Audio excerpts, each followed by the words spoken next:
নমস্কাৰ স্বাগতম জনাইছো টেক লাৰ্ণিঙৰ অন্য এটা ভিডিঅ'লৈ যিসকল অংগনবাদী কৰ্মী আশা কৰ্মী ৰান্ধনী কৰ্মী হয় তেওঁলোকৰ বাবে এক বৃহৎ সুখবৰ তেওঁলোকক এককালীন সাহায্যৰ লগতে 1 অক্টোবৰৰ পৰা তেওঁলোকৰ যি দৰমহা হয় দৰমহাৰ ক্ষেত্ৰত এক বৃহৎ ঘোষণা কৰিছে হিমন্ত বিশ্ব শৰ্মা ডাঙৰীয়াই কাৰ্বি আংলঙত 17 এপ্ৰিলত তেওঁলোকৰ এখন মিটিং হৈছিল 17 এপ্ৰিল তাৰিখে তো সেই যি অধিৱেশন বা সেই যি মিটিঙত তেখেতে কৈছে যে অংগনবাদী কৰ্মী আশা কৰ্মী আৰু ৰান্ধনীসকলৰ যি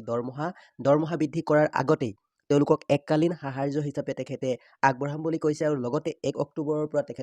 তেখেতলোকৰ যি দৰমহা হয় দৰমহা বৃদ্ধি হ'ব বুলি তেখেতে মন্তব্য কৰিছে তেখেতৰ যি মন্তব্য আছে আমি এই ভিডিঅ'টিত এড কৰি দিছোঁ আপোনালোকে চাব পাৰে নতুবা তেখেতৰ যি ইউটিউব চেনেল আছে হিমন্ত বিশ্ব শৰ্মা ডাঙৰীয়াৰ সেই ইউটিউব চেনেলত গৈও আপোনালোকে চাব পাৰে ডেছক্ৰিপশ্যনত আমি তেখেতৰ যি ভিডিঅ'টিৰ লিংক সম্পূৰ্ণ ভিডিঅ'টিৰ লিংক দি থৈ দিছোঁ তাত গৈও আপোনালোকে চাব পাৰে যদি আপোনালোকে কোনোবা নতুনকৈ আমাৰ চেনেলত আহিছে তেনেহ'লে চেনেলটি ছাবস্ক্ৰাইব কৰি কাষৰ বেল আইকনটো প্ৰেছ কৰিবলৈ নাপাহৰিব আৰু লগতে হিমন্ত বিশ্ব শৰ্মা ডাঙৰীয়াৰ যি মন্তব্য সেই মন্তব্যটো আপোনালোকে শুনিব পাৰে অসমৰ অংগনবাদী কৰ্মী আৰু সহায়িকা বাইদেউসকলে তেওঁলোকৰ দৰমহা বৃদ্ধিৰ বাবে আমাৰ চৰকাৰক অনুৰোধ জনাই আহিছিলে মই আপোনালোকক ক'ব খুজিছো যে অহা 1 অক্টোবৰৰ পৰা আমি আপোনালোকৰ দৰমহাও বৃদ্ধি কৰিম আৰু লগতে আপোনালোকক এটা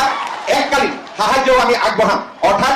এবাৰতে আপোনালোকক এটা পুঁজি আমি আগবঢ়াম যাতে ঘৰৰ কাম কাজ ল'ৰা ছোৱালী পঢ়া শুনাৰ ব্যৱস্থা ল'ব পাৰে আৰু লগতে 1 অক্টোবৰৰ পৰা আপোনালোকৰ দৰমহাও আমি যিমানখিনি পাৰোঁ সিমানখিনি আমি বৃদ্ধি কৰিম যাতে আমাৰ অংগনবাদী কৰ্মী আৰু সহায়িকাসকলৰ পৰা অলপ হ'লেও তেওঁলোকৰ মনৰ দুখ আমি যাতে কমাব পাৰোঁ হিমন্ত বিশ্ব শৰ্মা ডাঙৰীয়াৰ যি মন্তব্য সেই মন্তব্যৰ দ্বাৰা স্পষ্ট হৈ পৰিছে যে আপোনালোকৰ যি দৰমহা বৃদ্ধি হ'ব 1 অক্টোবৰত তাৰ আগতেই আপোনালোকৰ বাবে এককালীন সাহায্য আগবঢ়াব এক বৃহৎ সুখবৰ দিলে হিমন্ত বিশ্ব শৰ্মা ডাঙৰীয়াই কাৰ্বি আংলঙত তেখেতলোকৰ মিটিং হৈছিল তো সেই মিটিঙৰ জৰিয়তে তেখেতে প্ৰকাশ কৰিলে যে এককালীন সাহায্যও আমি 1 অক্টোবৰৰ আগতেই দিম বুলি এই মিটিংখনতে স্পষ্ট কৰি দিছে তো সেই যি মিটিঙৰ যি ভিডিঅ' আপোনালোকে যদি চাব বিচাৰে তো ভিডিঅ'ৰ ডেছক্ৰিপশ্যনত লিংক দিয়া আছে আপোনালোকে ডাইৰেক্ট লিংকটো হিমন্ত বিশ্ব শৰ্মা ডাঙৰীয়াৰ চেনেলৰ জৰিয়তেও চাব পাৰিব এই কথা স্পষ্ট কৰি দিছে যে তেখেতলোকৰ যি দৰমহা হয় দৰমহা বৃদ্ধি হ'বই এই কথা সুনিশ্চিত তো আজিৰ ভিডিঅ'টিৰ জৰিয়তে আপোনালোকক ইমানেই জনাবলগীয়া আছিল আৰু যদিহে আমাৰ চেনেলত প্ৰথমবাৰৰ বাবে আহিছে আপোনালোকে চেনেলটি ছাবস্ক্ৰাইব কৰি ল'ব আৰু কাষৰ বেল আইকনটো প্ৰেছ কৰিবলৈ নাপাহৰিব ধন্যবাদ